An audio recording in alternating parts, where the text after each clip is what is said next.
So this is a kitchen, in case you can't tell. My job on this one is I'm going to be removing this wooden worktop and swapping it for a compact laminate worktop with a compact laminate worktop join, which is then going to go all the way to that wall over the top of the dishwasher. I'm going to put a new oven in, reconnect the gas hob. My gas safe engineer will do that.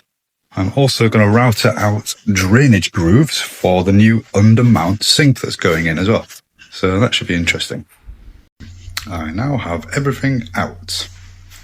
Ovens out, hobs out, worktops out, sinks out, tap is out. Ready to start rebuilding.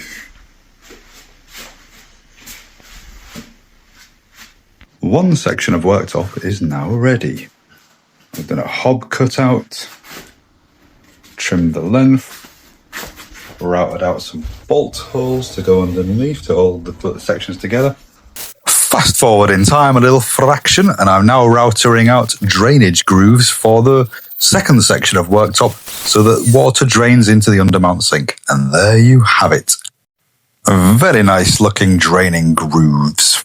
And a little peek into the future for you, there's the undermount sink as well. This compact laminate worktop has a really sharp edge. If you try leaning against that, you could lose a buttock. It is that sharp. So what do? I router the edge off to make it nice and smooth and round. And because I'm so nice and because I like using my router so much, I did it for free for these clients as well. I didn't even charge them. You are now safe to lean against this worktop and you will not lose a buttock, I promise.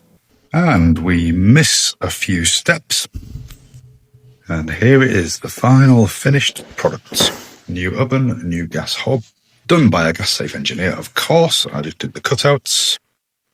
We have undermount sink.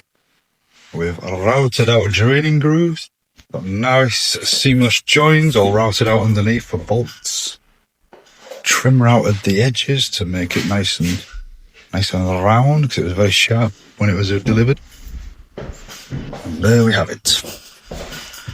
A very nice worktop, very happy with it.